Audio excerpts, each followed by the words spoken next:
ইসরায়েলের বর্তমান রাজনৈতিক অঙ্গন এক অস্থির পরিস্থিতির মধ্য দিয়ে যাচ্ছে। প্রধানমন্ত্রী বেনিয়ামিন নেতানিয়াহুর নেতৃত্বে নিয়ে দেশটির ভিতরে বাইরে তীব্র সমালোচনা ও বিতর্ক চলছে। বিশেষ করে দীর্ঘদিন ধরে ক্ষমতায় থেকে একের পর এক কঠোর ও বিতর্কিত সিদ্ধান্ত গ্রহণের কারণে তিনি দেশবাসীর বিরোধিতার মুখে পড়েছেন। গাজা উপত্যকায় ইসরায়েলি সেনাদের লাগাতার হামলা, নিরীহ নারী শিশু সহ হাজারো মানুষের মৃত্যু এবং আন্তর্জাতিক অঙ্গনে যুদ্ধ অপরাধের অভিযোগ তার ভাবমূর্তি নষ্ট করছে। শুধু তাই নয়, নেতানিয়াহুর প্রশাসন দুর্নীতি, স্বজনপ্রীতি, ক্ষমতা অপব্যবহার এবং বিচার ব্যবস্থাকে দুর্বল করার চেষ্টার অভিযোগে অভিযুক্ত। এই কারণে ইসরায়েলের ভেতর ক্রমবর্ধমান জন অসন্তোষ এখন এক নতুন মাত্রায় পৌঁছেছে। লাখো মানুষ রাস্তায় নেমে নেতানিয়াহুর পদত্যাগ দাবি করছে। বিক্ষোভকারীদের মতে নেতানিয়াহু আর দেশের নেতৃত্বে দেওয়ার যোগ্য নয়, বরং তিনি গণতন্ত্র, মানবাধিকারের জন্য বড় হুমকি হয়ে উঠেছে। অন্যদিকে আন্তর্জাতিক পর্যায়েও তার বিরুদ্ধে ব্যাপক চাপ সৃষ্টি হয়েছে। ইসরায়েলের ভবিষ্যৎ রাজনীতির জন্য অনেকে বলছে নেতানিয়াহুর পতন এখন সময়ের দাবি।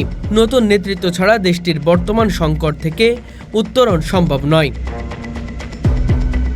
শান্তি প্রতিষ্ঠা, ন্যায় বিচার পুনরুদ্ধার এবং আন্তর্জাতিক অঙ্গনে বিশ্বাসযোগ্যতা ফেরাতে হলে নেতানিয়াহুর পদত্যাগ অসম্ভবই। তার দীর্ঘমেয়াদী ক্ষমতা প্রকাশ করছে তিনি আর জাতীয় ঐক্য ও স্থিতিশীলতার প্রতীক নন, বরং বিভাজন ও ধ্বংসযজ্ঞের কারণ হয়ে উঠেছে।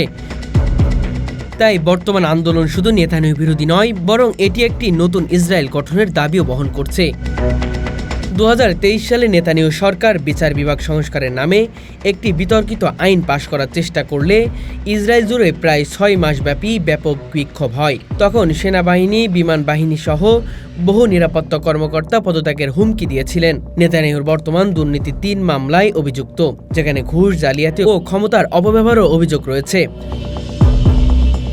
দেশের অর্থনৈতিক প্রবৃদ্ধি এক বছরে ঋণাত্মক প্রবণতার নেমে এসেছে, বিশেষ করে প্রতিরক্ষা খাতে অতিরিক্ত ব্যয়, আন্তর্জাতিক বাণিজ্য বাধা এবং পর্যটক খাতের পতনের কারণ। ইসরায়েলের অভ্যন্তরে রাজনৈতিক অস্থিরতার পাশাপাশি সামাজিক বিভাজন চরম আকারে নিয়েছে। ধর্মনিরপেক্ষ ধর্মীয় গোষ্ঠীর মধ্যে দ্বন্দ্ব বেড়েছে এবং সেনাবাহিনীর ভিতরেও মতভেদ সৃষ্টি হয়েছে। বিশেষজ্ঞদের মতে নেতানিয়াহু যদি এখনই পদত্যাগ না করে, তবে আগামী নির্বাচনে তার রাজনৈতিক দল লিকুদ পার্টি বড় ধরনের পরাজয়ের মুখে পড়বে।